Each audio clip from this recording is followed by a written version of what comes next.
Welcome to America First Texas. I am your host, Tyler Cambry. Today is Monday, May the 4th, 2026. Please like, subscribe, and share this out. We need your help growing this brand new show and brand new channel. And send us a DM, send us a message. We talk back, we want to hear what you got to say, and we want to get involved with what y'all are thinking. Go to americafirsttexas.com and send us a business inquiry at contact@americafirsttexas.com. We want to do some business with you. Here are our social media profiles, and yes, we will change that Twitter to X in the near future, working on those graphics.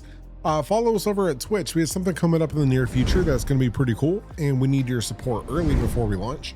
And go watch the show over at Rumble, rumble.com/AmericaFirstTexas. Help us future-proof this show, because who knows whenever the communists are going to get back in control and cancel us all again.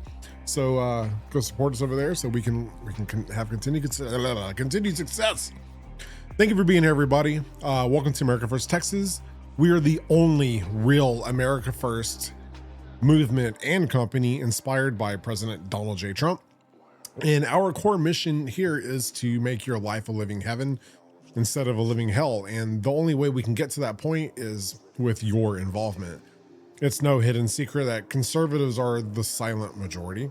And though we truly appreciate your viewership and your time, which we know is truly valuable, it's going to take all of us to get involved and make the heaven on earth that we desire, or at least aspire to. So here at America First Texas, we created a new ecosystem that you can help evolve, and you can do so simply by reaching out to us on our website or through email, and we can begin our discovery to help you get to the promised land. We have a new video series coming out focused on being your America First Texas area guide, where we guide you on where to live, where to work, and where to explore throughout the great state of Texas. We are currently focusing on the DFW Metroplex, going county by county, city by city, and we're going to build an America First network so you can give your hard-earned dollars to people who don't hate you. Wouldn't that be nice? We're also focusing on creating a new work culture throughout the state, and your existence in the workplace is the strongest component of that change. The workforce was captured by the communist Democrats and their retarded cancel culture. And that party of fraud purged Christians and conservatives out of their jobs, prevented them from getting new jobs, and their businesses were filtered out intentionally due to the fear of cancel culture. Obviously, things have turned around, but we still have a long way to go to level that playing field. The conservative workforce are the hardest working citizens of this country. Conservatives have the most integrity. They have the highest work ethic. They are problem solvers and are keen to produce solutions, and they'll help police your company from corruption and laziness. Most of all, you don't look at conservative employees like, what the hell do you even have this job for? It's no secret that Democrat workers are lazy, incompetent, emotional, and evil, and they'll crash your company if you hire them. These people don't even work. They create a to-do list, they cross those items off, and they wait around for you to tell them like what else to do. They don't grow anything. Their entire genetic makeup for the workforce is to con the employer, potential clients, and to leech off the system at the same time while they position themselves with retained knowledge of things that they've learned that aren't even actually true, while presenting themselves as more educated than anyone else. But the truth is, they have almost zero life experience, work experience, or production capabilities. They thrive off your negligence, your naiveness, and they thrive off perceived legitimacy. So we need to get real hardcore conservatives that actually help grow your company back in the workforce for a higher compensation than you hired these frauds for, which cost you more money than you can count. So if you want to be a part of this change, and you want to help a company or start your own company grow, then check out America First Texas.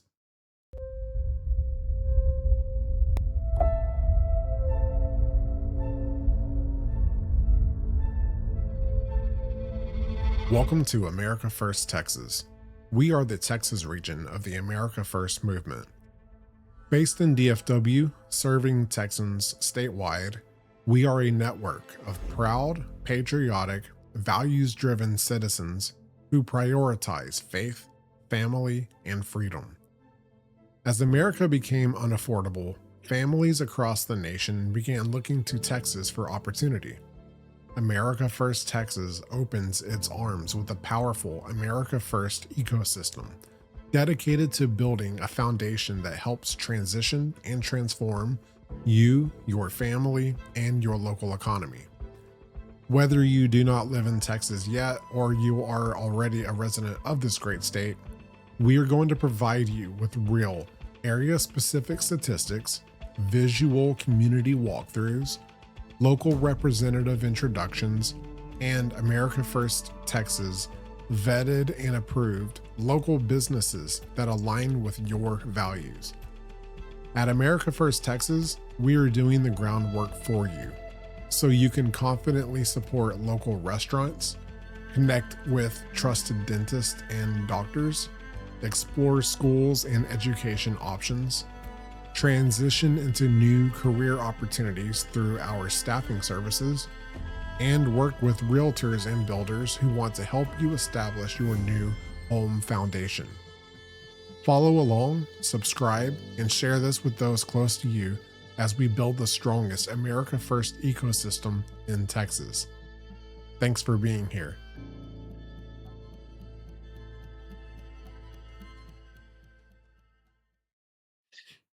All right, welcome.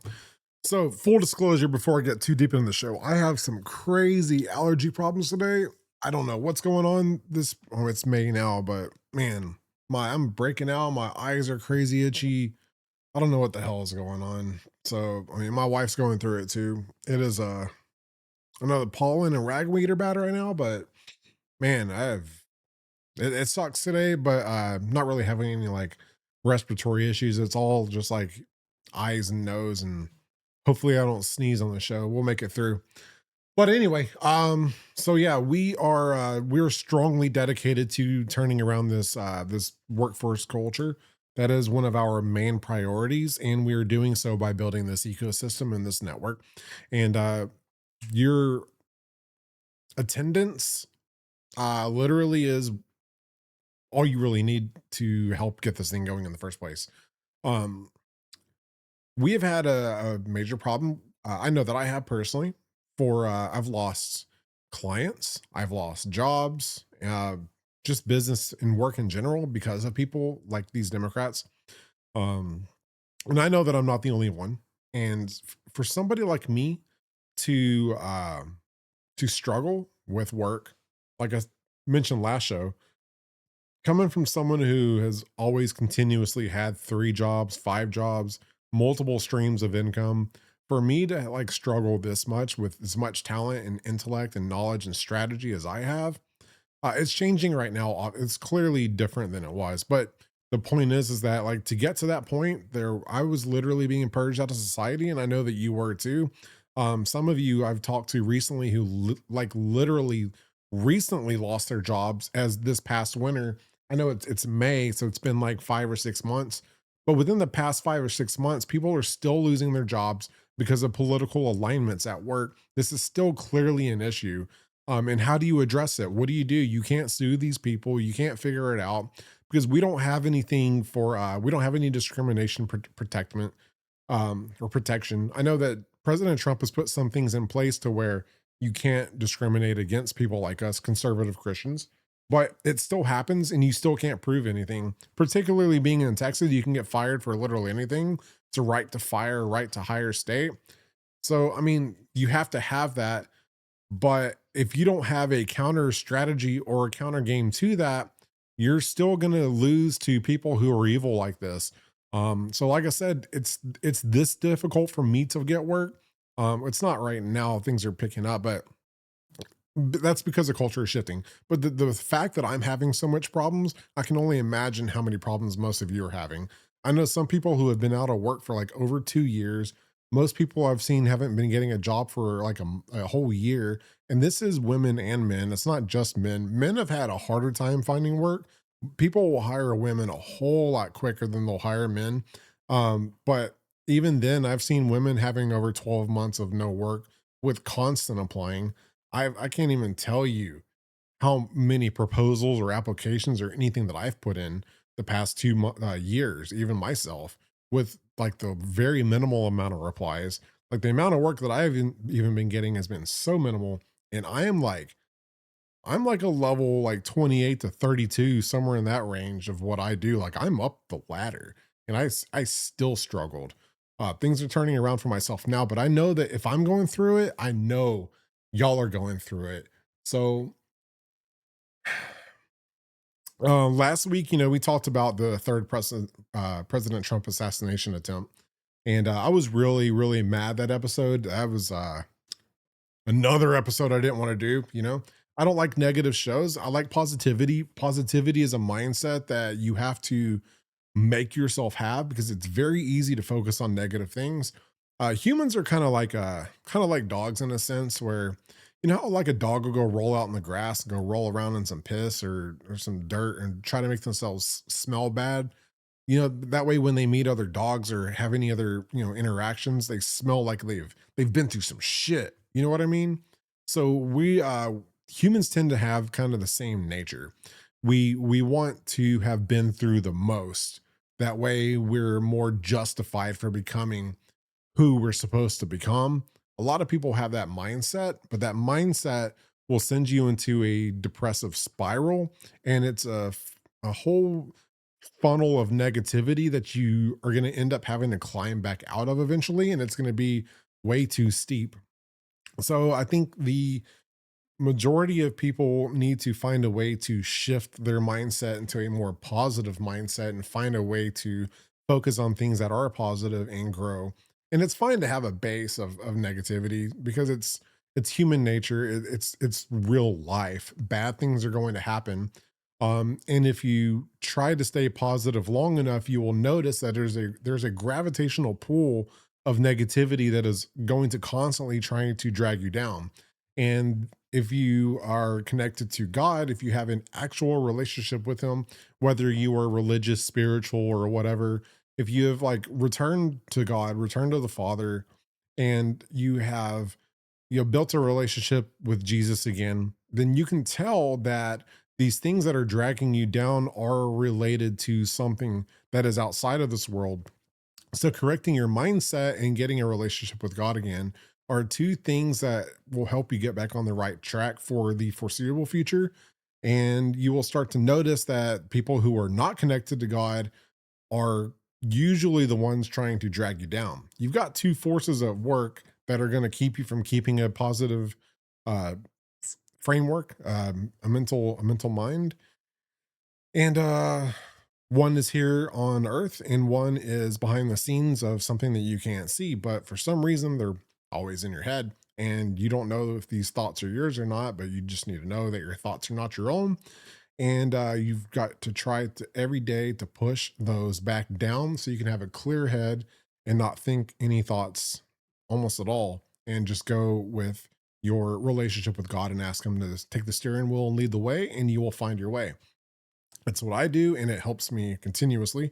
Um, and I have to help those around me stay in that mental positivity as well. And it is always going to be a struggle. Um, depression and negativity and all these things are not hereditary, they're all mindsets. Bad things happen to bad people, hurt people, hurt people.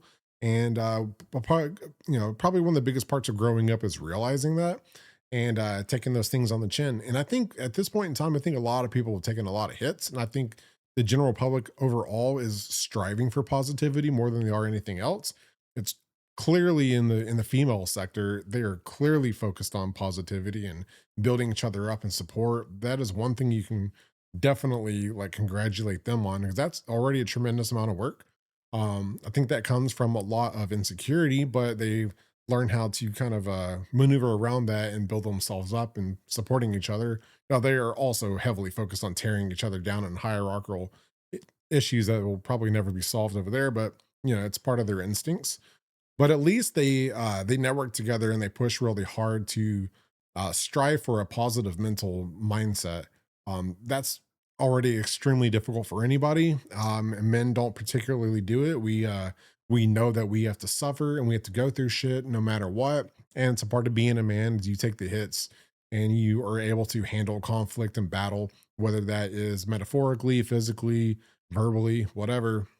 That's kind of what we're built for. So it's more important for us to keep a strong, positive mental mindset no matter what, and fortify that because you are going to be dragged down by everybody all the time. And even things that aren't here that you can't see, always going to get in your head, show you things you shouldn't be seeing or don't want to be seeing.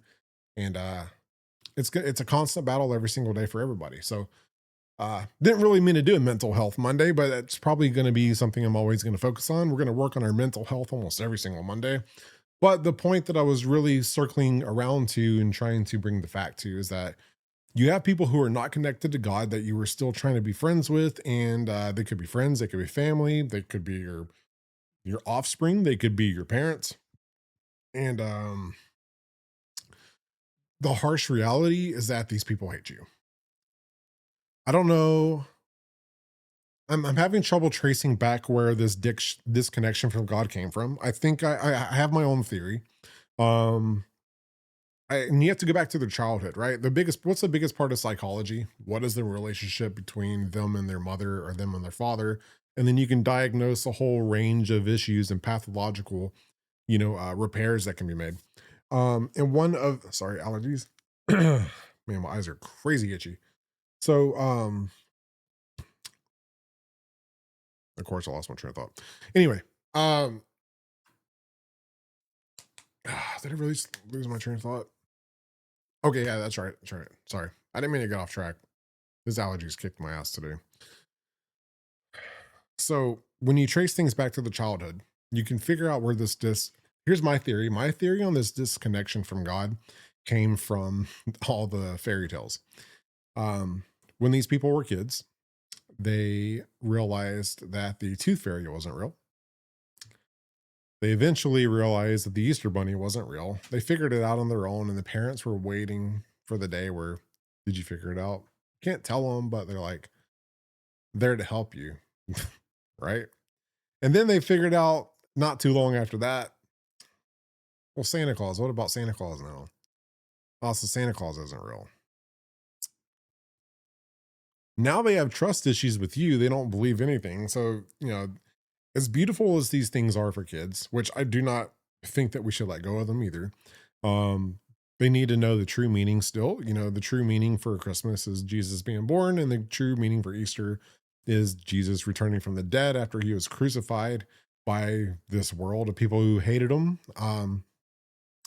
And part of being a Christian is going through something similar in our own ways that we are able to handle or not handle. But I think the disconnect from the people who are still disconnected from God and hate Christians are from people who think that they live in this reality that there is no God, there's no daddy in the sky and lives in the clouds. Like, that's about where the brain stops. Their brain stops about right there. Their mental progression has not gone beyond this step above God or Jesus not being real because it's a fairy tale like Santa Claus or the Easter Bunny or the Tooth Fairy.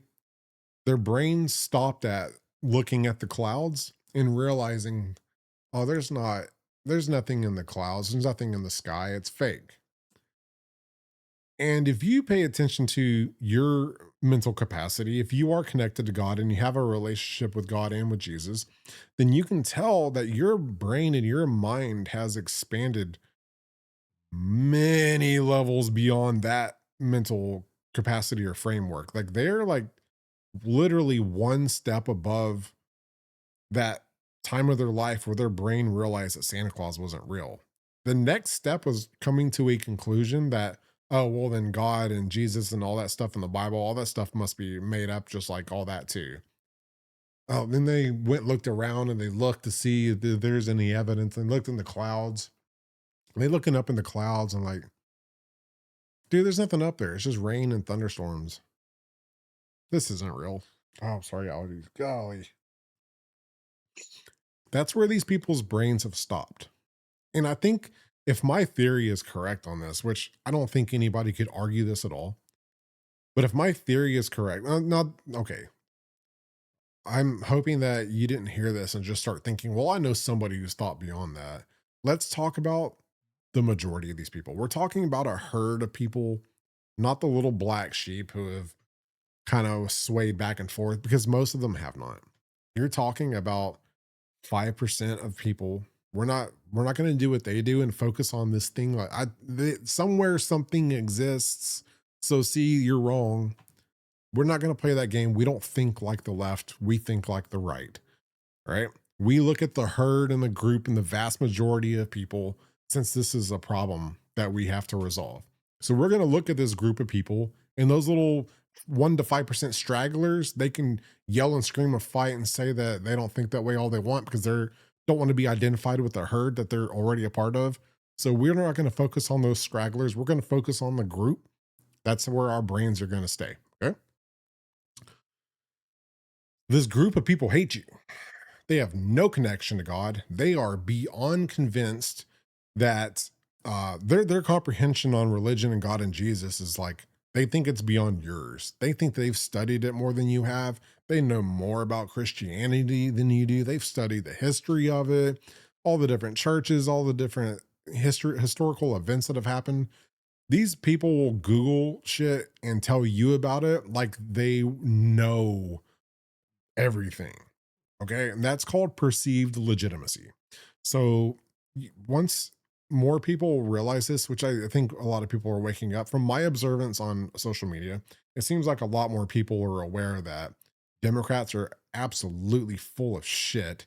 And all they do is just research something as soon as fast as possible. And they tell you about it like they know all about it.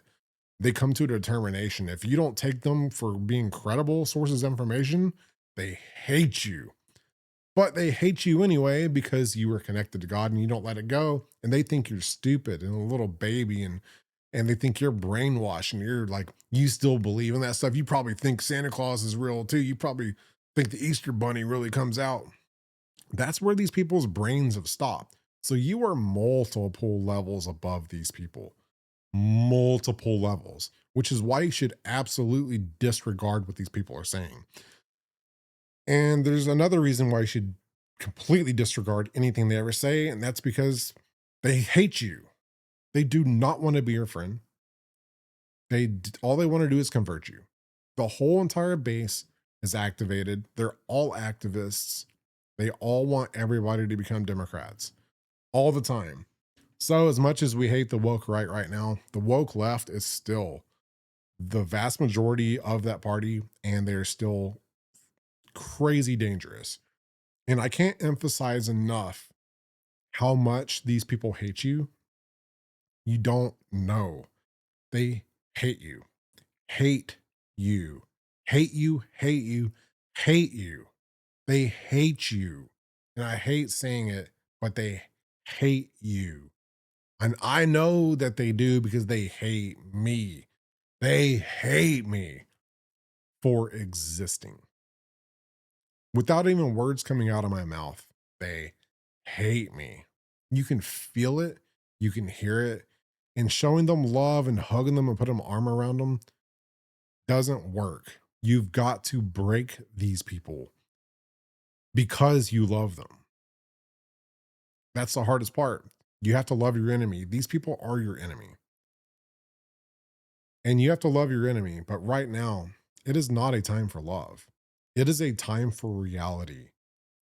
We are doing reality checks on the show as much as possible. And maybe some people will turn this off because they don't want to hear this language, but you've got to hear it. Like I said before, we don't need more nice people. We need more honest people. And I got that quote from somebody who I listen to every day. And that is stuck in my mind. And it's absolutely right. Um, I've thought that way for a while as well. So when I heard somebody else say it, that's credible. I was like, thank you. Fucking finally, somebody said it. So I'm going to put something into perspective for you. When we had that assassination attempt, It was a teacher from California, Cole Allen. What you need to think about is that this guy who decided to go to the correspondence dinner to go try to kill Trump and his administration or whoever he could pull off, that dude was down to die. The hardest part, I think, for people to really comprehend, and this is very important, I hope that people are able to start thinking this way. That dude, Cole Allen, is the guy in the comment section. Whenever you see a social media post by WFAA, NBC, DFW, all of these, leftist mainstream legacy propaganda places, those people, the crazy commie lefty people in the comment section, Cole Allen's one of those people. This is what you need to realize. Like this is still more of a problem than most people are really taking credit for. And I really wish the conservatives and the Republicans would group think together on this and like huddle together and actually start looking down on these people and keeping your distance and firing these people out of your companies, because these people are a real threat. Cole Allen is the guy in the comment section talking shit to you for saying anything positive. And now he's running at Trump trying to kill him and the people in his administration. I'll give you an example here in a second. I've had a death threat from these guys in the comments. They're unhinged. It's just general public people. Like, I don't think there's anything conspiratorial behind it. The timing is convenient. I think because of what Trump is posting, I think something is triggering something behind the scenes, but maybe not. I don't know if it's deep state. If it's deep state, their hands are totally clean. I don't see any connections to anything. I think these are just completely activated Democrats that are just full communist and want to take the country over and hate you. So you need somebody to back up what I'm saying. See what Dan Bongino had to say. Folks, you're a target too now. You are a public figure. No, I'm not. Yes, you are. This is a podcast commentator, and what he's doing is he's playing a video of this guy streaming the fact that he was at a debate with Konstantin Kisin, who is like a conservative commentator, and the guy's talking on the stream how he was just feet away from him, and if he had a utility knife, that he would like kill him. And he's like going into detail. It's the craziest thing. I saw this and I was like, this is the nuttiest thing I've ever seen. This guy was sitting mere feet away from Konstantin Kisin during his debate with Destiny. When you hear what he has to say, it is scary to think how this could have gone. I was like locked onto his eyes, and he kept like glancing down at me and then like breaking eye contact. Because I fucking hate the guy. I was just like, I wanted to kill him. I stumbled upon this stream when I was just trying to research and understand the opposing view, and I was shocked by some of the things this guy was saying. Yes, it is just talk, but there is something more disturbing beneath the surface here. He even has a box cutter or X-Acto knife. Do you know what I should have done? Stanley Blades just sprinted up onto the stage, slash Konstantin in the fucking jugular. Guys, this is kind of the hard reality, hard truth show. I'm just giving you the hard truth. What do? I don't have a good answer. The only reason I'm even showing you this without a good answer is I'd rather give you a bad answer than no answer. And the bad answer is this: have your freaking head on a swivel around these lunatics. I did not mean to play that intro, my bad. But yeah, this is like my mindset's already this direction, and this is what I've been trying to convey to whoever's listening as well. Dan Bongino is solidifying my thought process as well. These people hate you. So that guy you just saw talking about taking his, his straight edge razor and going to stab this guy on stage. I don't know who Constantine is, but I know who the Destiny guy is, sort of. I've seen him pop up in the newsfeed a couple times. Some retarded leftist dude. But even this guy, like he was thinking about going up there and killing the guy on stage. Like, that's why I'm saying I don't think the deep state is like paying some of these people anymore. I think these people are so activated and so over the edge like I think we have a real problem. Like we have a real domestic terrorist issue, not like some bullshit, throw some mud against the wall, see if it sticks, name calling to shame and copycat. I think we got a real issue. Um, Now, is the deep state behind their mind frame? Yeah, clearly. Like the propaganda um in the mainstream, legacy media like NBC, DFW, and all these and CNN and all the shit they write all the time for how long? I mean, it's been at least over a decade now of Trump being here the first time. So this is 10 years of mainstream brainwashing, and that's before Trump even ran. That's like with Obama's propaganda media for what, 4 years at least minimum before that, 6 years probably even. Um, I mean, I know 2012 that Smith-Mundt Act passed, so like you could use propaganda against him at that point. So shit changed like as soon as Obama's second term started. But uh, this is over a decade of brainwashing, and these people are ingrained. Um, got a major problem. So like this movement that I'm trying to push and start, like we're completely dedicated to President Trump. Like we have unwavering loyalty. Really think we're the only like true America First movement. We're not grifting. We're not trying to be a Benny Johnson. That dude just created a America First Policy Institute. He's just getting all of his followers on his show to go follow that page, which I don't know how many of you know, but that dude is paid for a lot of bots.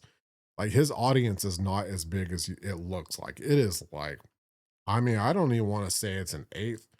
Like Benny Johnson's actual audience is probably a 20th of the size of what you're seeing. That dude is not as popular as you think. His millions of followers, dude, it might be like, if he has a 250,000 followers, it's probably accurate.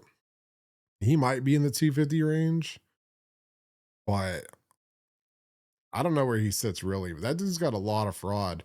And he was a DeSantis guy. He did not want Trump. And he used to be a Democrat. He worked for BuzzFeed and he got fired for plagiarism. That dude is a copycat.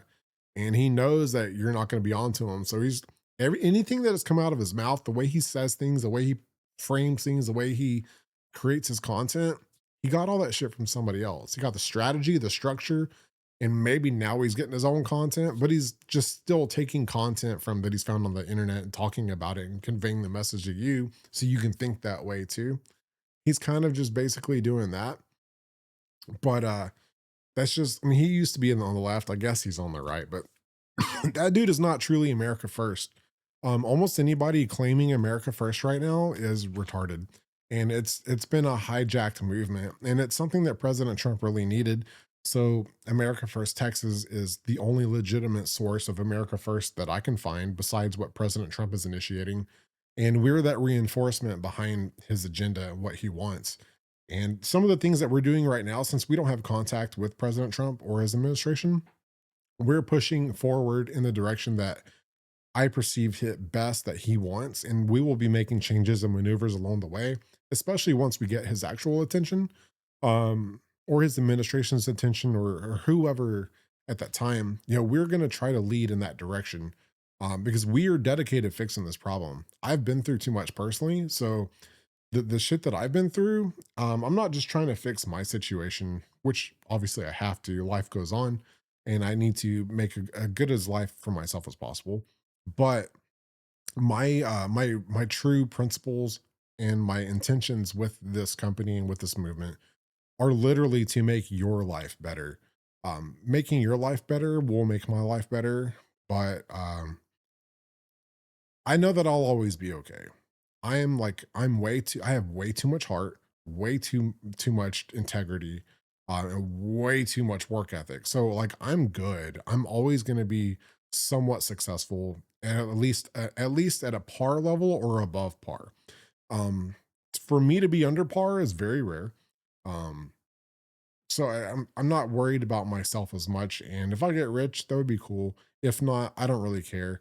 The money that I plan on making in this company, I'm gonna basically be whatever I don't have to pay employees, the excess funds, I'm almost always gonna be relaying into growing the business, whether it's acquiring office space or vehicles, or literally just spinning ads, which Hopefully I don't have to do a lot of ad spend. I hope that we can get our word of mouth going well enough.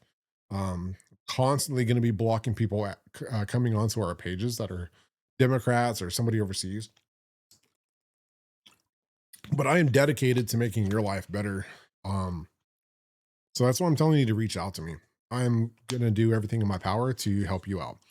Even when it comes to video work, when I get videography clients, you know, you would think that I would want to take on the work so that I can make the money, but this platform, America First Texas, is here to build you up. If you are a MAGA photographer, a cinematographer, or a marketer, my job is to find you work, not to find me work. That is the purpose of the platform.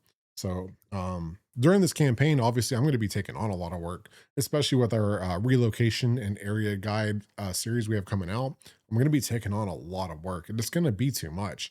So I'm going to already have to hire out anyway. Now these are going to be companies that we were particularly portraying to you. So you know, they're going to be our clients anyway.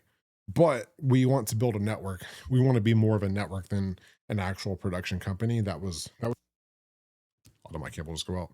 That was the last company I started, Dream Realm Pictures. That production company was intended to do more advertising and internal strategies, um, which we'll still do here. But our biggest intention here is to build a platform and to make, like I said, make your life as close to heaven as possible instead of hell. And just make sure you reach out to us. Let's see what else Dan Bongino had to say. Because he's got some serious concerns, and he posted this a couple days ago. And I can't reiterate this enough. Like, we still have a major problem. You need to distance yourselves from these people, and your distance and your time is going to be like the best thing that you can cut off from these people. I don't care if they're your close family. Like, they've got to be broken. Like, there's something, you can't fix this. I know how to fix it, and it's just going to cause more pain. Like, you're going to have to break these people. Let's check out what he has to say. I hate how he's on Sean Hannity. But listen, I will never be the same, and I'm being as serious as a stroke right now. Look, I'm scared, man. Like, I know what I did, and I'm proud of my work, and I'm proud of what me and Cash accomplished in the past year. Beyond proud. Um, I know what we did. I know what's coming.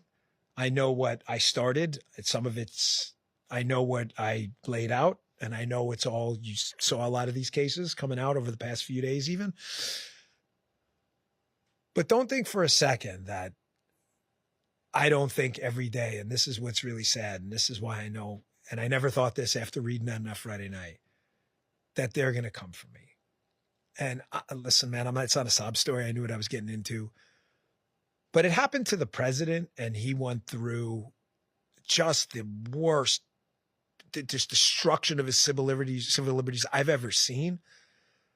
But I say to my wife all the time, I know, Sean, I can look you in the face as a friend, tell you and your millions of viewers and listeners, I promise you everything I did with a dotted I and a crossed T. I brought in my own attorney from the outside, person I trusted, a wonderful, wonderful person. I said, no, everything is going to be by the book. Everything. I'm confident in that. And you know what? It don't matter. They'll rewrite the book, just like they did for President Trump. And I said to my wife, I said, you know, I got a 14-year-old. The presidency could change. I hope it doesn't in a little over 2 years. You don't think on election night, if we lose, like, it's not going through my head, like they're going to send some thugs to my house? I was never the same after that, because after reading what I read about how many people did this to President Trump, this Russia hoax, collusion, crossfire hurricane bullshit, and not a single person stopped them, I'm terrified that they're just not going to do the right thing when they're in charge. See, he's telling you. That dude was on the inside. Like, he's as close as you got, man. That's as close as you got. He's letting you know, dude. Like, if this shit changes, and all it takes is one election, one fumble, one election, and a bunch of you not to get out and go do your voting. Like, the hardest part is reaching enough people of conservatives, even independents, people who can easily be swayed to the right, to let them know, like, If you don't vote, Trump is all we've got. President Trump is the only person. I don't have any bad opinions of JD Vance right now. I know that he was an anti-Trumper at one point, but right now I support him because President Trump picked him, and I go, President Trump knows more than I do, knows way more than you do, and you go with the flow. You trust him, because there's a much bigger game, and he'll reveal things to you when they need to be revealed, and you just trust him. Dan Bongino's letting you know. I crossed all my T's, I dotted all my I's, I did everything that by the book. I mean, it couldn't have been more perfect, but it doesn't matter. And they said, I think, I'm not going to get into that. But he said it, man. It doesn't matter. This is why you need to have the biggest sense of urgency. You have to fight right now. Right now is your time for offense. You know how President Trump just destroyed the government in Iran and told the people, go take it over now. You might not be able to do it again. But the people just had 40,000 of their people die because they were just shot to death by the government. So a lot of their fighters, men and women, just died protesting. That's a lot of death, man. That's a lot of demoralization. And, how are they supposed to get out there? Where's their courage? I mean, thank you, President Trump, but we're defeated. How do you go take up arms? You have no arms. They have no government. So you literally could just go fight their general public, which you should. But we're like, our mind frame is not that far off from the people in Iran that are on the Republican side of things, or whatever religion they are. I don't think they're Islamist. I think that's the leftist side of them. But those people can't go take it over either. And President Trump told them, like, hey, now's your chance. You might not get this again. Go take your country back. They don't know what to do. And now they're getting a supreme leader again. And we'll keep our thumb on them. Like, their shit's fucked up. Like, they're not coming back from this. But like the same thing with us. Like, we're observing what they are going through while we're going through the same thing. And we're not taking action either. The reason that you're not strong is because you're not equipped. You're not activated. You don't have the knowledge. In your mind, you don't have the justification. I've been in a lot of fights in my life. I've always been pushed into them. I can't think of a fight that I've actually picked. Besides, like when I was in boxing, those were duels, those were matches that we both decided to go into, but I can't think of a fight that I've actually provoked. It's always been somebody pushing me around, and I've, been reactive, which is part of being the good guy, but you have to learn how to fight, which I did. And, I've only lost a couple, but it helped me create an offense. But a lot of people haven't gone through that. They haven't learned how to fight. But one of the biggest ways to win a fight is psychological justification. Psychology is a huge part of winning a fight. Not just because you get down to street leverage, but having the justification to fight gives you this physical and mental edge over another person. So when they are provoking you, when you're unprovoked, whether it's ego or alcohol influenced, who knows what the issue is, this person will pick you, they'll scope you out, size you up, and decide to do their little pecking order game on you. And stand up for yourself. So the hard part about being a bad guy is learning how to play offense. Because if you provoke somebody into a fight, you're usually the bad guy. You're usually the villain of the story. So how do you be the good guy and provoke a fight? You have to have some sort of justification for it. And that's the purpose of this whole first half of the show, is to give you that justification. And these people hate you. They want to kill you. They want you dead. They want you broke. Those of you putting your arms around these people and loving them and spending time with them and just just show them love. Like, I get that. That is usually the case. Usually when somebody is like out of place or they have misplaced anger, showing them love is like what changes them. But this isn't that. And this is easily misidentified. And people think that they've been doing the right thing by putting their arm around these people and loving them. But all that they're going to do is show you mercy whenever they dominate you. That's what you don't get right now. You're at a war with these people. They hate you. They just have a little bit of respect for you right now because people like me won't fuck with them at all. So you giving them an olive branch and talking to them at all, they give you a little bit of respect right now. But when shit changes and that tide turns and they take, they win an election, they're gonna look down on you. They're not gonna put their arm around you until they've stepped on you and leveraged you and show you mercy.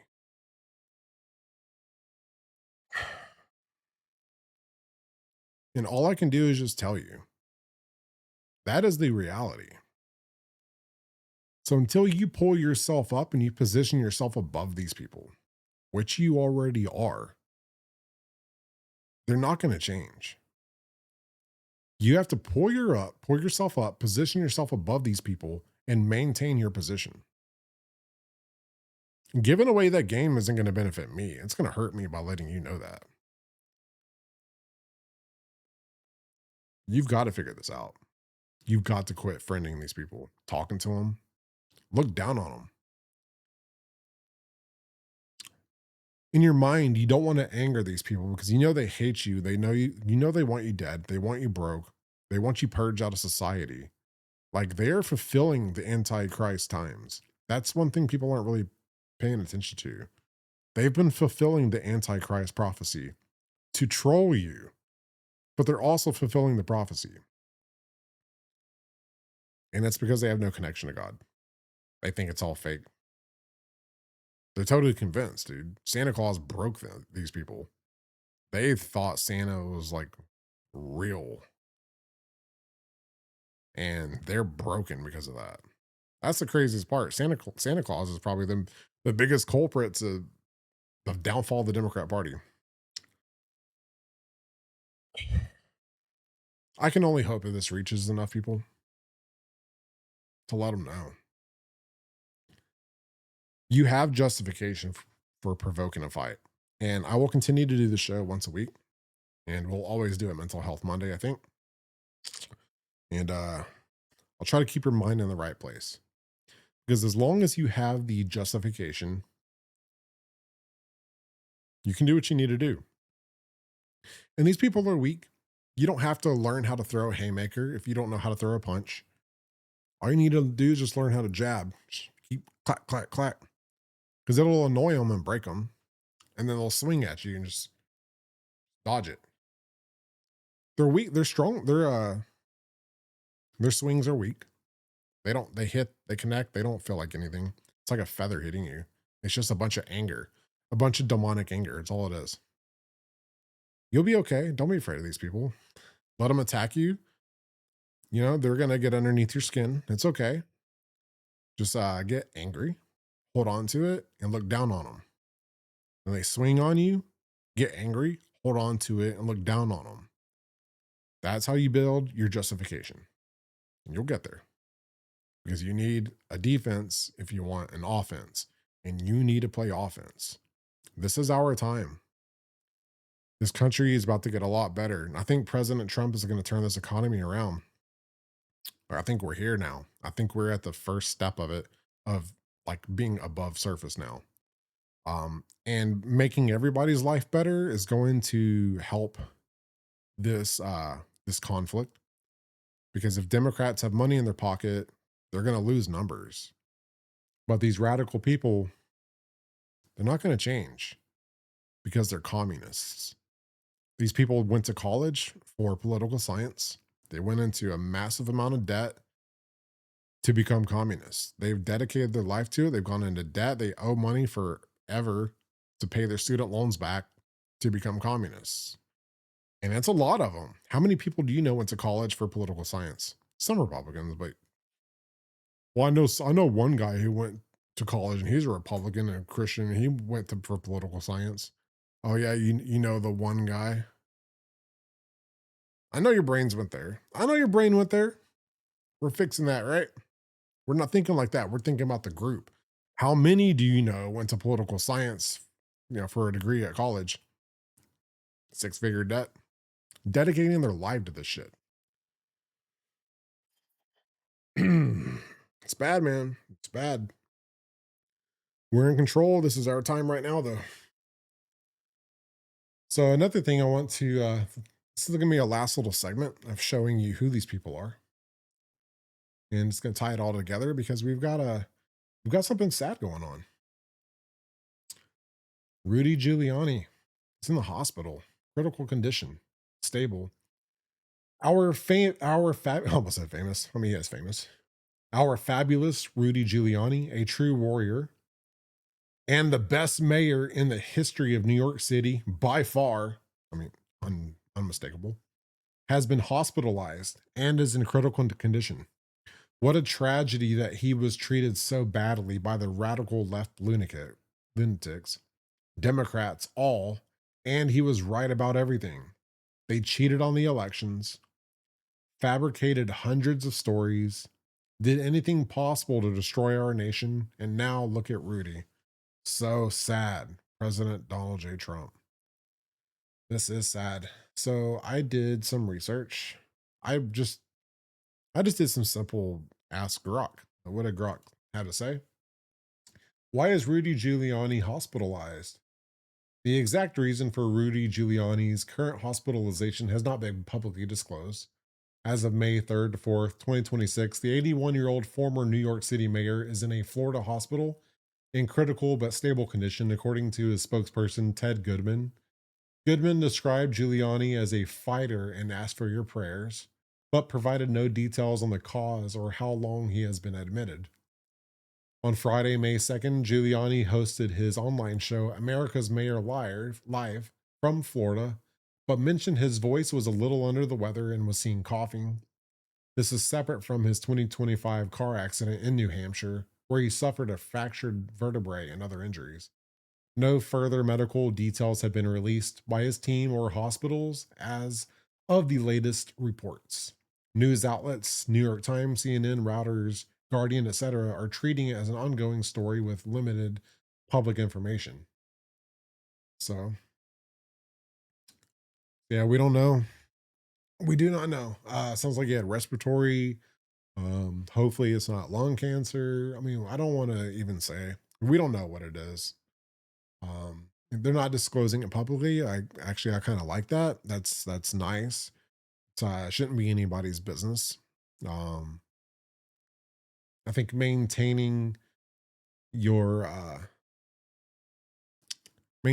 good positive public image is probably one of the more important things that we all need to work on again, and not opening up so much and talking about all these things so people can just know everything about you and use it against you.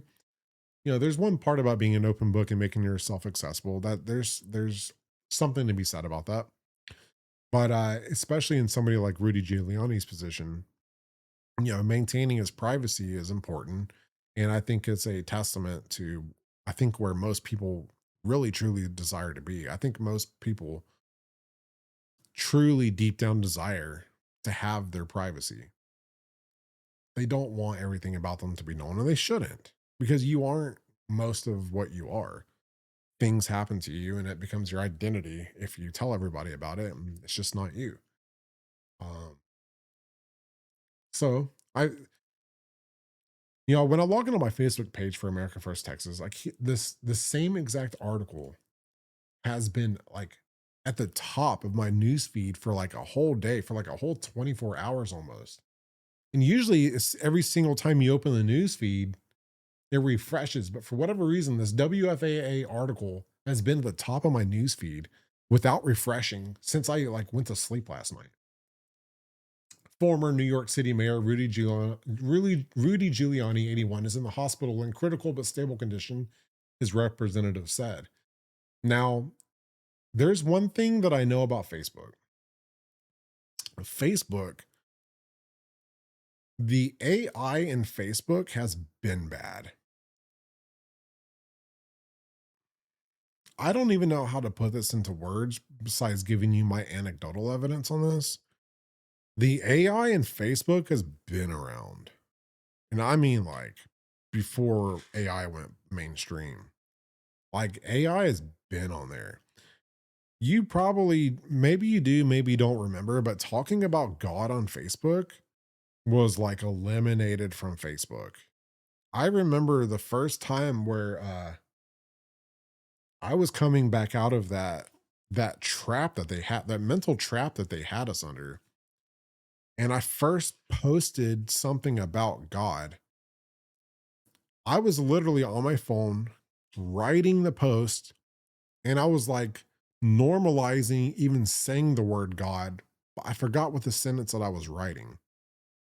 But because I was like bringing that back into existence, my Facebook app made two movements. It swiped my draft away, like to the side. It went sideways, and then it closed my app, but sideways. Because usually when your apps close, they go like down or up or whatever. It went to the side, like it scrolled off my page, and it was two movements. It wasn't just like the app crashing coincidentally. It made two movements. It was two distinct movements. And this has happened more than once. It's happened at least twice. I know for a fact I've seen it twice. And if it was more than twice, I don't recall, but I remember two times specifically. If it was a third time, I don't remember it. But two times specifically, it was a two-step process. I was typing literally the word God, and it swiped the post away, and then it swiped the app away to the side. Two movements. So this was after I already knew that smartwatch. Speaking of this smartwatch, when I first got this smartwatch, this is an older one. I just like it to track my steps. When I first got it, somebody took control over it, like behind the scenes.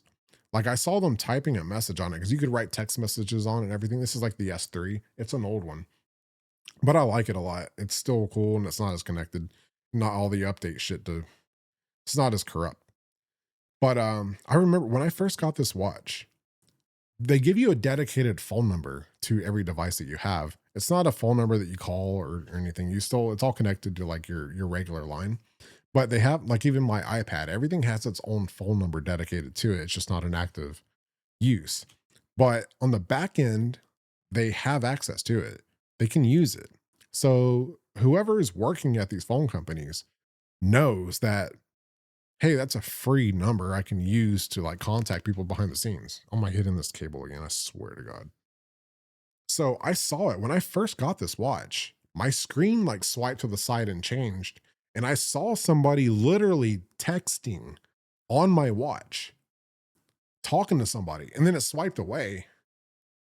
And I'll never forget it. And this was several years ago. This was the when does S3 watch come out? 10 years ago, probably. More than that? Dude, it's probably more than that. I don't know. Mid 2010s, early 2010s, somewhere there, whenever these came out. Could be mid 2015, 2014, I don't know. But I remember that, like, literally that somebody was texting on my watch and I saw the number and it wasn't like my watch. It was somebody like literally hacking into it. And obviously it was somebody from the phone company. So that wasn't AI, it was clearly somebody else. But the fact that I was able to do that on my cell phone typing a Facebook post, and it happened twice. But like it was a double action. It wasn't just the app crashing. It swiped away. It knew what I was doing. It was in control of me. And social media in general, it's just basically a psychological profile for you. In artificial intelligence these days, what we have access to, all this open AI, it's dude, it's just like, it's like micro psychology for you. And that like AI is getting to know you better than you know yourself. So it learned everything about you on Facebook. You posted everything in the world on it, everything you had gone through, every experience you had had, every thought process, every dream you had had. You took pictures of all your experiences. Like the computer learned you. And remember back in the day when, like, you know, your parents were telling you, oh, don't worry about it. His big brother, he's watching you. It's like, look, man, there's nobody sitting behind a computer monitoring your account, watching everything you do. It's conspiracy. It's crazy. There's not enough people to do that. That's where they're, you know, that was the reality of where their brain was, but they didn't understand that AI is a thing. It's been around for a while now. You just didn't really know about it. And if you go look on, like I have my old Xbox 360, and sometimes I like to go play my old games because I have like Madden 08, NBA Live 08. And if you go on there, Madden 08, and you go play the computer instead of somebody else, it's got AI in it. And that game came out in 2007. You know, 08's the year after, and it comes out the year before. So since 2007, it's been 20 years.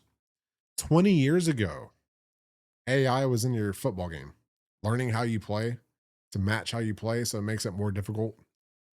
Learns your offense strategies and maneuvers you make. AI's been figuring you out for over 20 years. So yeah, your parents are right. It wasn't somebody behind a computer learning watching everything you do. It was a computer. It was a computer tracking everything. And now the computer has artificial intelligence inside of it. And it's smarter than you now. And it's controlling you, and you're opening up to it, asking it questions, and it's giving you constructive criticisms and feedback and reassurances and playing with you. I've seen some people post their conversations with ChatGPT to ask other people's second opinions on what, like, or the Facebook. In fact, it was the Facebook AI, the one I want to bring up in particular. I think I have screenshots of it, but it's saved somewhere else. I have a new phone now. But this woman was asking people about a second opinion on this Facebook AI's feedback. And if you read the conversation, I could look down on it and be like, oh shit, that thing is playing with you. Like, she was totally unaware that this Facebook AI had like a grip on her brain. And that's why I keep thinking, I think Facebook's the most sinister one. I think I think I just changed my opinion on that recently, but I can't remember. Maybe it was Google. I don't, or Alexa. Alexa's pretty bad. The new Alexa Plus. Don't talk to it. I remember people used to be afraid of having Alexas in their houses, but you got a cell phone. It's like worse than anything. It hears everything and shows you advertisements for it. It seems like you think about it almost. But Alexa Plus is really bad. Alexa Plus tests the shit out of me. In fact, Alexa Plus is so bad, I downgraded it. I took it off. I made it back to the normal simple shit. And even then, I know it doesn't matter. I know it's still listening to me and it's collecting info. So when I do get Alexa Plus again, it's just going to test the hell out of me. But like, she was changing her voice talking to me. She was playing with me. And it's an Alexa, dude. So, oh, sorry, I keep getting text messages. So, you speaking this human interaction, Alexa Plus is the most sinister. You typing and writing what goes on in your head, I think Facebook is the most sinister. I really do. I don't trust Facebook at all, but got to use it. What are you going to do if everybody's going to unplug and not use it? It's too late. Like, you have to get control of the machine. It's the only way. And that's why you cannot let the Democrats have it. You have to stay in control of this thing. It's like, we're in too much danger. So let's move on. Oh yeah. I'm sorry. We were stuck on Rudy Giuliani. One last thing I wanted to bring to your attention, just so you can see.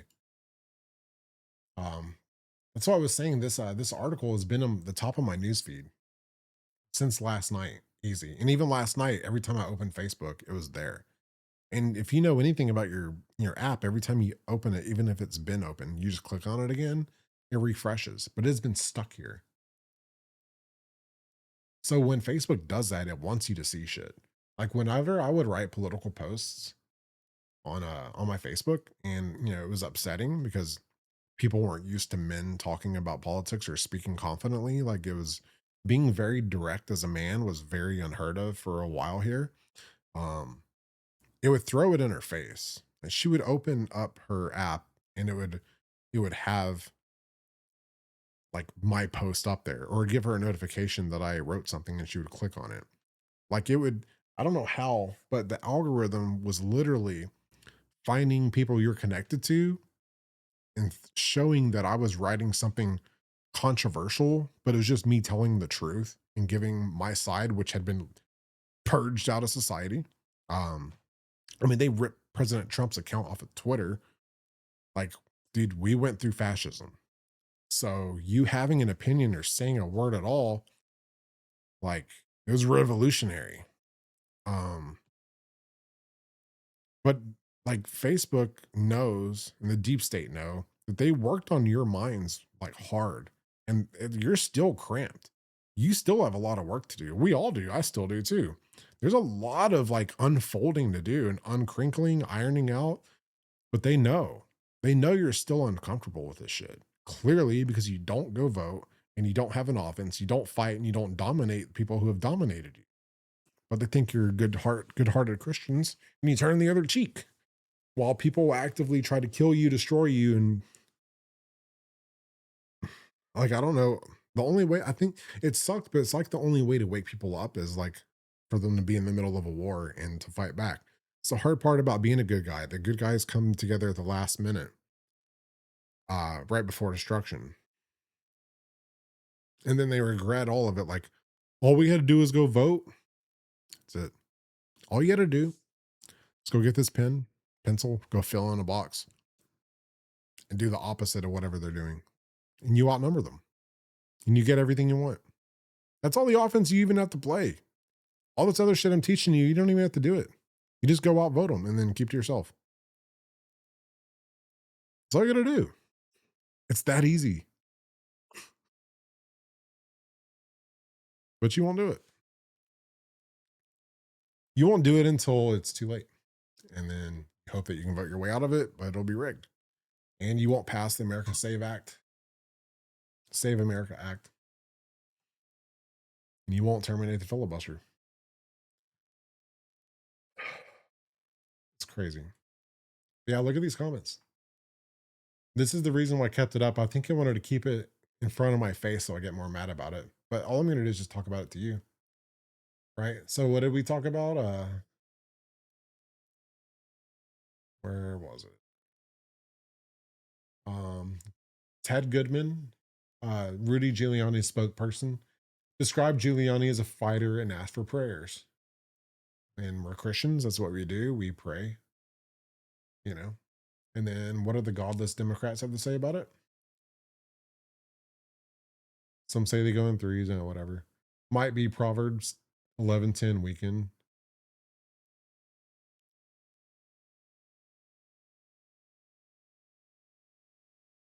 More conspiracy shit. Like, I have no idea what they're talking about. It sounds retarded.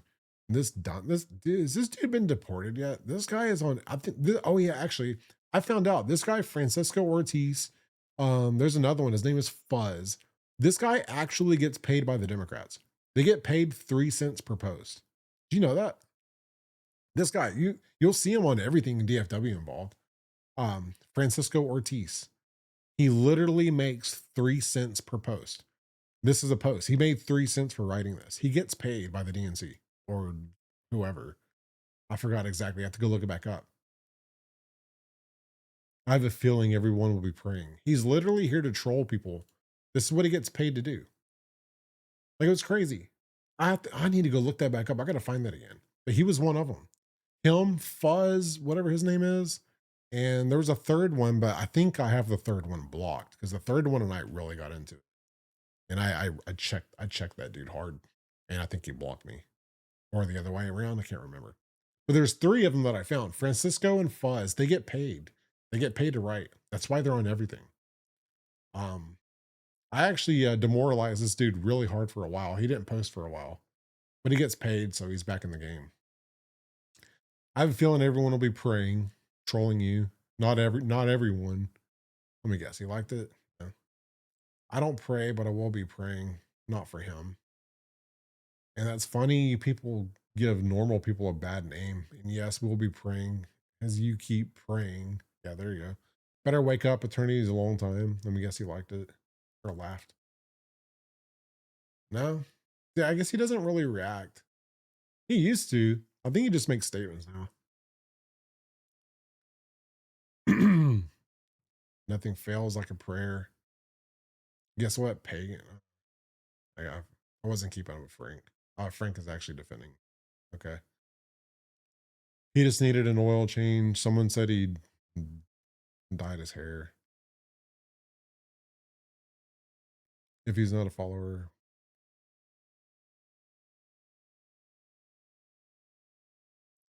Yeah, I mean, thoughts and prayers, I guess. Like, did these people even know what they're mad at? Oh, well, in other news. I mean, this is expected, but like, it was the removal from God. Like, you can tell these people are completely godless. Like, you don't need to associate your people with people who are like disconnected from God and hate it. Remember, like, these people think that Santa Claus wasn't real, so they think God isn't real. That's where these people's brains have stopped. They haven't gone on beyond this. Like, when did you realize that Santa Claus wasn't real? Were you 14? Were you 13? Were you 15, 16? How old were you? Were you 10? Were you 9? What age? Think about this. What age did you realize that Santa Claus wasn't real? If you were 13 years old, you got the idea. I don't think this is real. At 14, man, this isn't real. That means by the time you're like 15, 16, 17, or even 18, you're like, oh, so man, the God and Jesus, that wasn't real either. It's everything was a fairy tale. My whole childhood was a lie. It was all a lie. That means these people capped out mentally at that age. And whatever they progressed beyond that was the wrong direction. They had no connection to God. Their whole pathological way of thinking went the opposite direction that they should be going. So they went down instead of up. That's where their brains went down instead of up. So they didn't progress at all. They're not smart. You need to stay away from these people. I'm praying right now. I mean, maybe he is, but maybe he's trolling. I wish them well off. Prayers for, they didn't laugh. I can't believe it.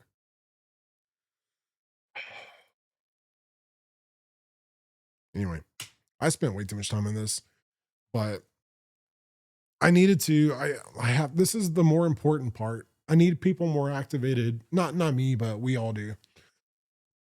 Good news is we are still in control, and a lot has been changing. Like I said, President Trump fixing this place.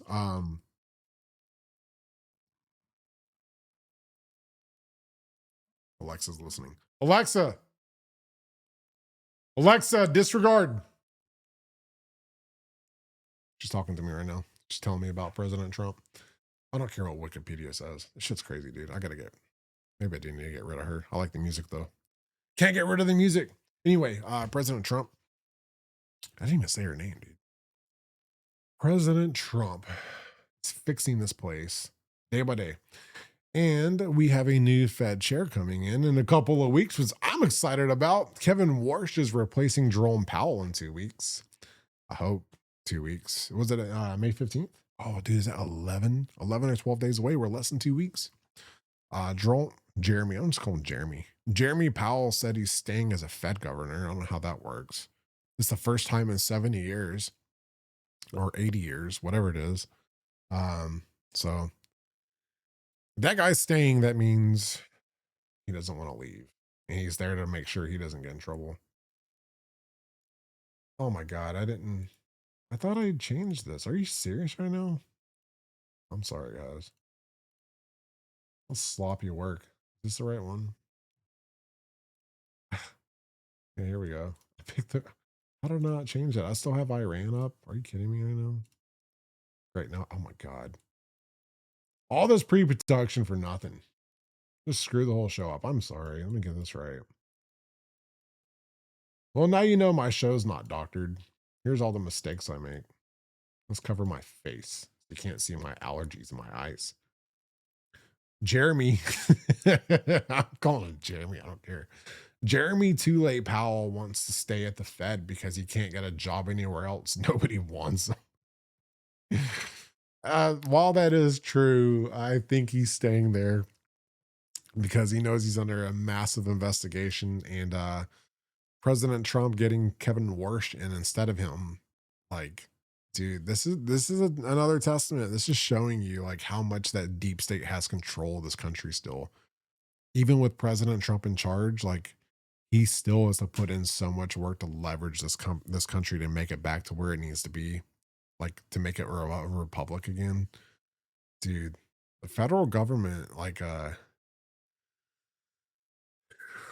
think they know the Federal Reserve needs to go away and they don't want it to.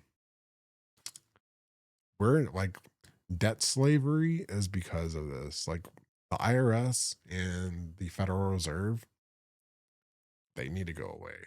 We don't need it. We do not need them. Doesn't matter what the Democrats say. We do not need those entities at all. Do not need them. But you know, when Kevin Warsh comes in, if he is successful, which I imagine he would be, you know, it's going to be interesting to see where the interest rates go. Business development and real estate are going to explode if they just drop the pants on this thing. Let's see what they negotiate. I'm excited. I want to refinance, and I want companies that I work with to have a pocketbook again so they can pay me for my services. Like for real this time, not just like bullshit advertisements that just consistently have to move the needle. I want to do some some big shit this time. And if companies don't have money, they can't afford me, and that sucks. That's what sucks about climbing too high. You know, there's only like certain companies, and you have to be niche specific, and they have to like your brand, and they have to want to buy things from you, which will make you very successful once you get to those like a normal, healthy work culture. Um, but if interest rates drop and businesses refinance, entrepreneurship should be on the rise again. You should prepare yourselves. Prepare yourselves to get better jobs and prepare yourselves to start smaller businesses. You should definitely put those in place. Entrepreneurship, I think, is at an all-time low. Um, Not really sure, but there's a lot of good things going on right now. 4 straight months of manufacturing expansion. Look at that. Manufacturing is blowing up. I don't even know what else to say about that.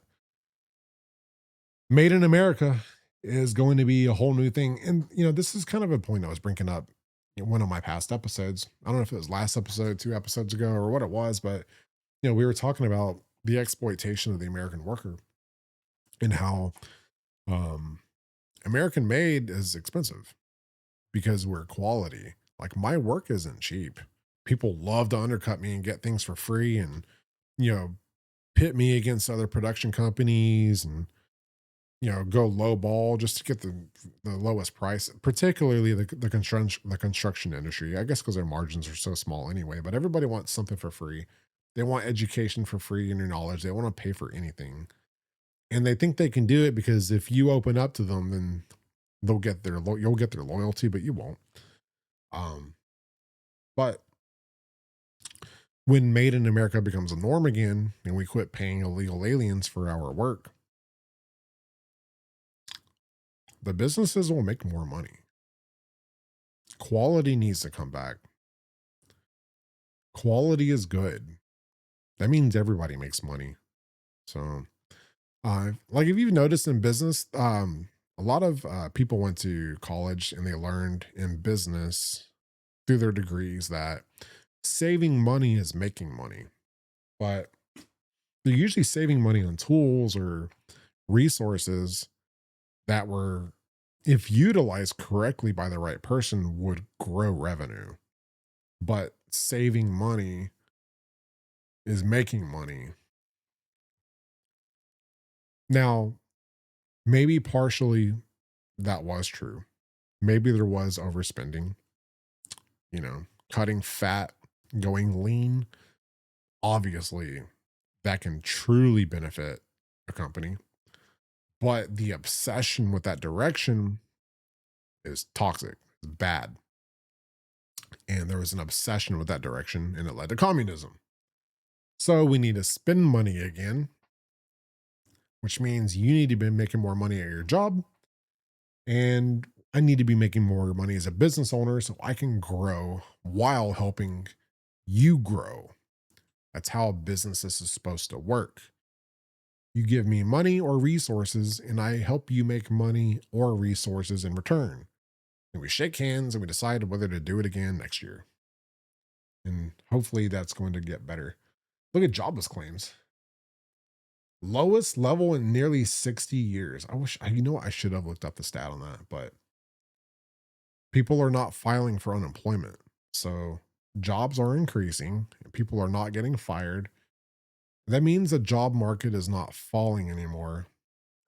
Trump caught the economy, set it down, rebuilt the foundation, is letting it grow, letting it grow, letting it grow.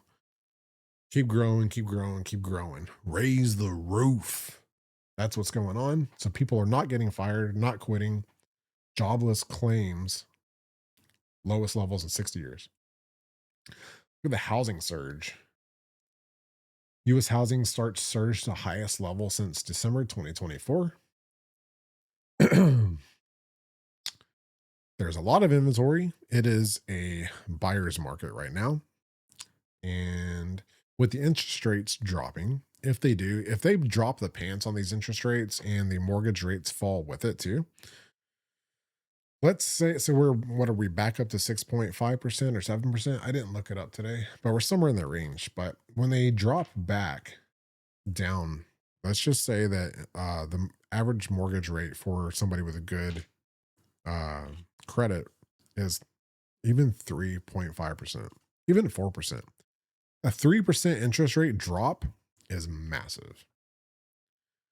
Getting mortgage rates down to 4% instead of 7% will increase so much consumer confidence.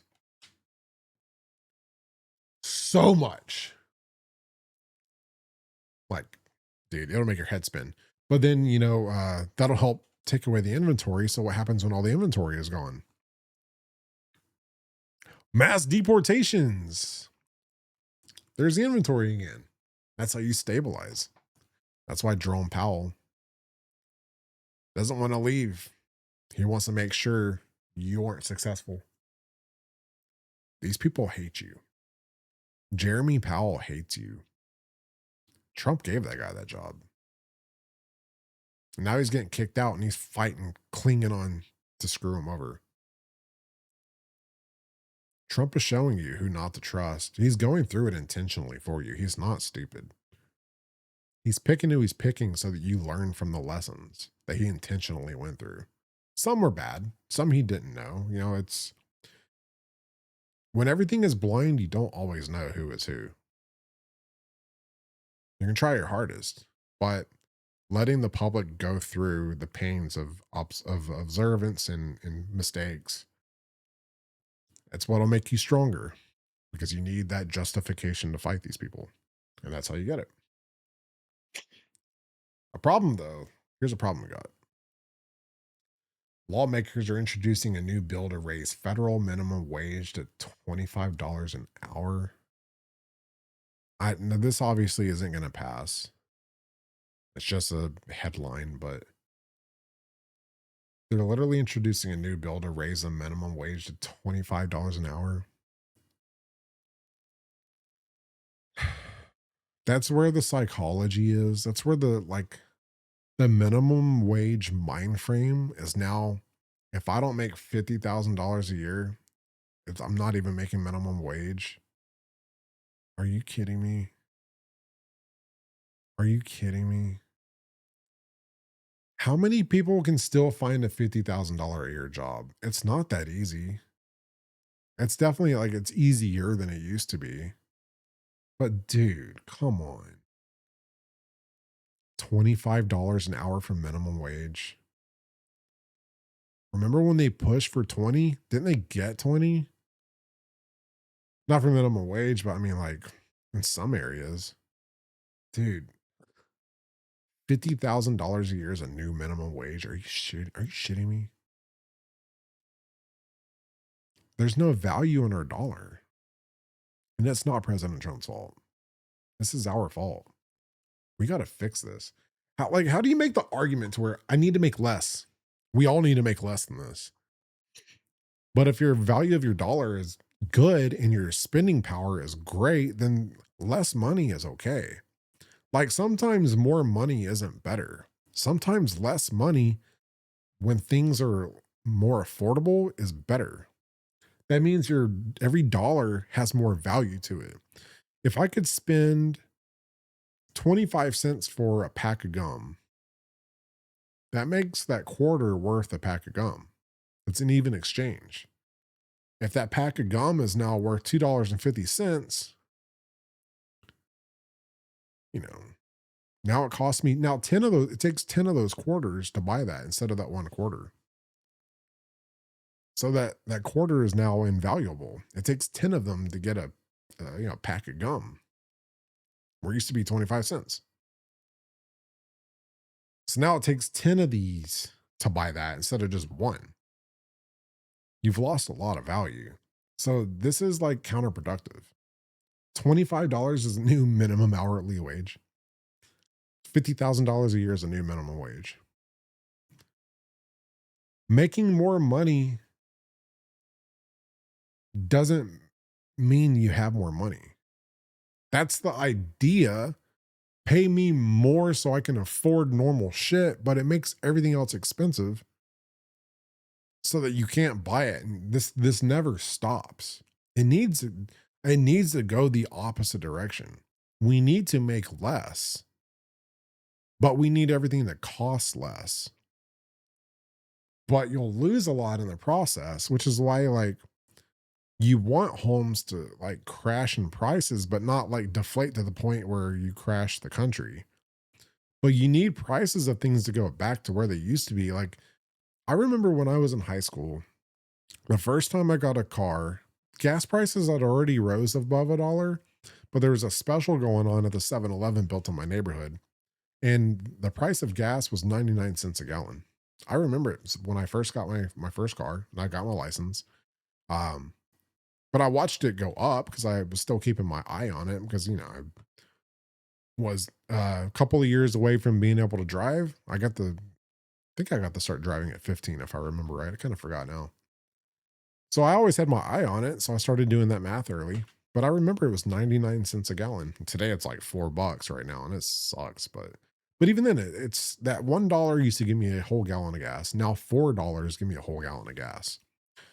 Now I don't care what people think. This isn't President Trump's fault. Maybe it's involved, but it's short-lived. It'll be over. And dude, the gas industry is completely manipulated anyway. We talked about that a couple weeks ago. But the good news in all of this is that consumer confidence is actually way up. I want to show you a clip real quick. Let's check this out. Where is consumer confidence right now? Because even after all this noise, we're in a good position. We're in a very good position. And if you had any idea where we're headed, we're going to the promised land, whether you think we are or not. Check this out.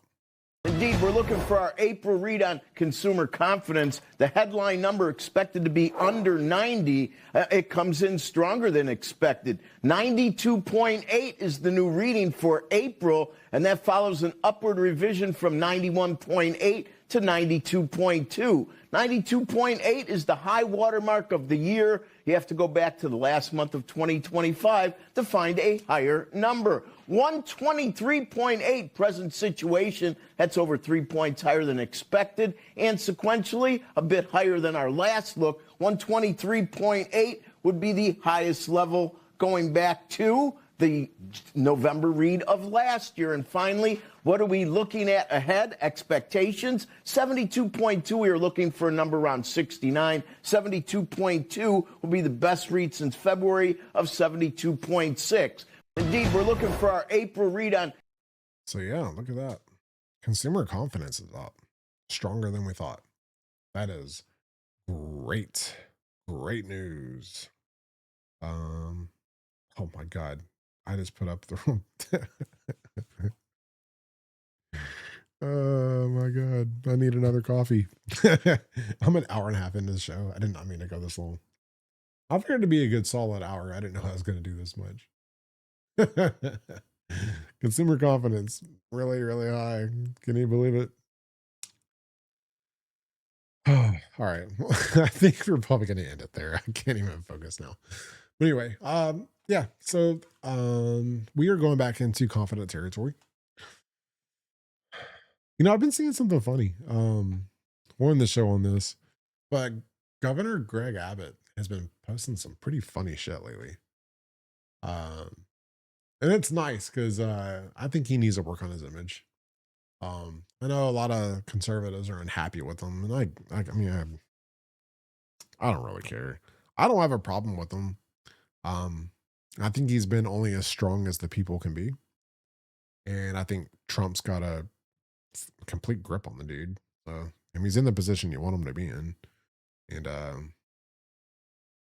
think people's imaginations get ahead of them, and you know they're above where reality is, and it's clearly the best that we've got right now. So say what you want to say. That's where we are. And until we get stronger, smarter, and more bold, this is what we have. I don't think it's really that bad, but this shit's funny. So Jasmine Cricket says that Abbott is a black person because of his disability. A tree made him DEI. He ain't abled. And then he posted this picture that he's uniquely abled.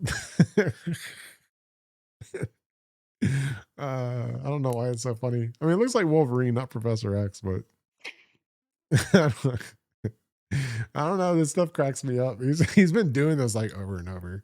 He's having fun, and we need to have fun again. Because we've been through a lot, and we continue to keep going through a lot. So like laughing at stuff is your best way forward. But I don't know why this really got just got a kick out of me, and I can't unsee her name anymore. I can't call her Crockett anymore. It's Jasmine Cricket now. You know, I thought about Crockett shit, you know, that all that worked, but like, how do you not change the name and just get it wrong? Cricket. Jasmine Cricket. Oh, she sucks. I can't believe she's going out. She's fighting to the last second. That's one of the worst things we ever did was get her. And then let's end it on a final note. Another Greg Abbott post. I don't know why. It's been cracking me up. Like he calls himself Hot Wheels now and everything. He's just embracing it, and we need to have fun. You know, it's too much to go through and not have fun. We're not the left. We're not the Democrats. Like, we have a sense of humor. We can embrace things. Their insults are usually stupid, low IQ, and retarded anyway. So might as well just embrace them and have fun. But yeah, may the 4th be with you, Texans, for Greg Abbott. And he's gonna win. That I don't even remember the woman that's running against him for the midterms. She's not winning. Like, we're still red. We're not electing a Democrat for a mayor. So you got nothing to worry about there. I can tell you that much. All right, everybody. That's it. Thank you for being here. This is America First Texas. I'm your host, Tyler Cambry. We're the only America First company inspired by President Donald J. Trump. We'll see y'all next week.